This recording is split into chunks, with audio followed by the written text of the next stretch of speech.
UP के चुनाव बिल्कुल सरगर्मियां तेज हो गई हैं। लखनऊ पूर्व विधानसभा क्षेत्र से हमारे साथ समाजवादी पार्टी अनुराग भदौरिया जी हैं, हम उनसे बात करेंगे कि किस तरह से उनका चुनावी सफर ये शुरू किया है इन्होंने और क्या चैलेंजेस आ रहे हैं।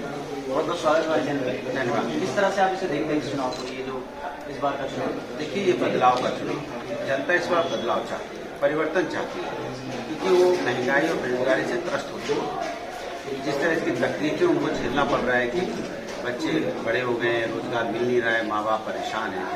माँ बाप इस बात से तकलीफ में है कि जब उनके पास सारी डिग्रियां हो गई हैं, उसके बाद भी उनको कहीं पे किसी भी, चाहे गवर्नमेंट की हो, चाहे प्राइवेट की हो, चाहे और भी कोई काम हो, कहीं नहीं मिल रहा है। और महंगाई का आलम ये है कि आप अंदाजा लगा सकते हैं डीजल पेट्रोल की कीमत कितनी 100 के पार हो चुकी है।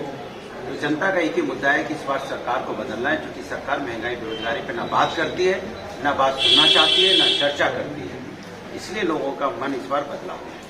पिछले चुनाव में 2017 में भी समाजवादी का कांग्रेस से गठबंधन था, इस बार आप अलग लगे, तो कितना बड़ा इसे चैलेंज मान रहे हैं अपने इस विधानसभा?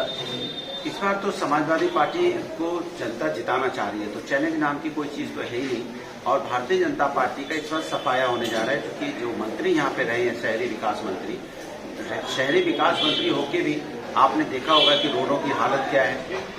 देखिए, गड्ढों से गड्ढे तो क्या रोड नाम की चीज नहीं है, आज भी उसमें उतना ही कीचड़ दिखाई देता है। कहाँ क्या शहरी विकास मंत्री के यहाँ ऐसी रोडें होनी चाहिए थी? विकास होना चाहिए था, स्मार्ट, इन्होंने बोला तो मार्केट बना देंगे, कहाँ स्मार्ट मार्केट? आज भी तार उसी तरह झूल रहे हैं, लोगों की तार से टकरा के कितने लोगों की मौतें हुई।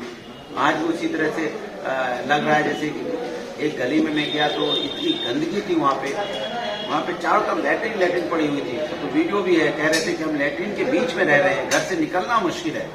इस गली में आके सारे जानवर या इंसान, हर तरह का यहाँ गंदगी है, तो लोगों का जीना मुश्किल है। पहला तो ये जैसा आपने कहा कि कैबिनेट मंत्री यहाँ से शत्रुघ्न शर्मा ने, ये एक चैलेंज। दूसरा कि आप ये कह रहे हैं, वो कह रहे हैं विकास किया है, आप कह रहे हैं विकास नहीं किया है।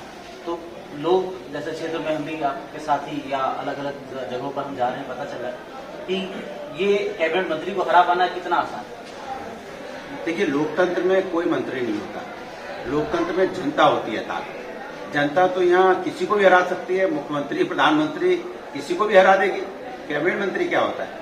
इसलिए जनता की ताकत और जनता का आशीर्वाद इस बार समाजवादी के साथ है, इसलिए समाजवादी पार्टी जीत रही है। समाजवादी पार्टी जीती इस बात पे रही है कि जनता का आशीर्वाद मिल रहा है, जिसके पास जनता का आशीर्वाद होगा वो यहाँ सत्ता में होगा। एक बड़ा इंपॉर्टेंट सवाल है आपके बारे में, जब हमने जानने की कोशिश की आम जनता से, तो लोग कहें कि अनुराग भदौरिया को तो सभी जानते हैं, आप एक सेलिब्रिटी की तरह टीवी पर लोग आपको देख रहे थे, लेकिन इतना कम समय में क्या सभी इलाकों में आप पहुंच पाएंगे? ये एक बड़ा चैलेंज है कि नहीं? देखिए, जाहिर सी बात है, लेकिन मेरी पूरी कोशिश है कि मैं हर दरवाजे तक पहुंचूं। इसलिए हम रोज 40-50 किलोमीटर पैदल चलते हैं, और आप अगर मेरे साथ चलेंगे तो आधे रास्ते में भाग जाएंगे, क्योंकि ज्यादातर आधे लोग छोड़ के भाग जाते हैं। लेकिन मैं उसी तरह से रात के 12 बजे तक दौड़ता रहता हूं, क्योंकि मेरे अंदर ऐसा लगता है कि हमें परिवर्तन करना है और हमें यूथ को रोजगार दिलाना है।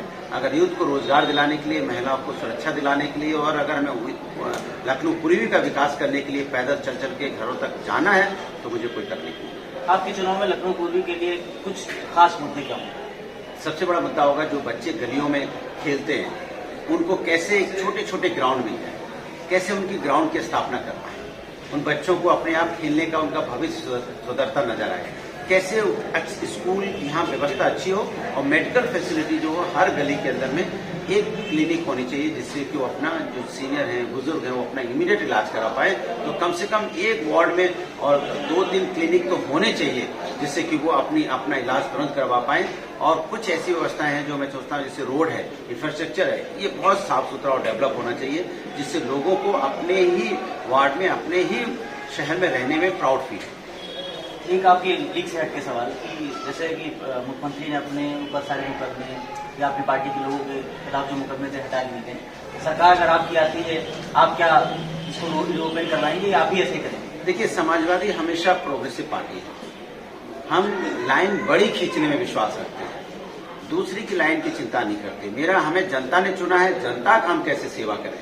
हम भारतीय जनता पार्टी की तरह नहीं है, जनता के मुद्दों की बात नहीं करेगी, आपकी व्यक्तिगत बात करेगी, आपकी पर्सनल बातों पर अटैक करेगी। लेकिन आपको इसलिए तो वोट नहीं दिया जनता ने वोट दिया था कि आप उनकी रोजगार की बात करेंगे, महंगाई की बात करेंगे, उनके लिए रोड बनाएंगे, उनके लिए स्कूल बनाएंगे, उनके लिए हेल्थ व्यवस्था करेंगे। ये सब तो आपने नहीं किया। क्योंकि आप इस पर चर्चा नहीं करते, आप चर्चा दुनिया की करते हैं। इसलिए हम उत्तर प्रदेश के लोगों की चर्चा करेंगे, उत्तर प्रदेश के लोगों को आगे ले जाएंगे, उनको रोजगार और उनकी महंगाई से उनको निजात दिलाएंगे। ठीक है, आखिरी सवाल, 1991 से लेकर अभी तक यहाँ पर बीजेपी का दबदबा है और क्या कहेंगे, कितना बड़ा चैलेंज है?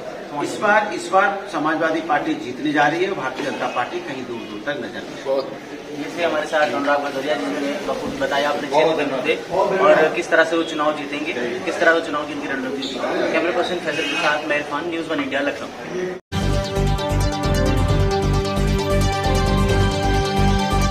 आप देख रहे हैं न्यूज़ 1 इंडिया, निष्पक्ष खबर।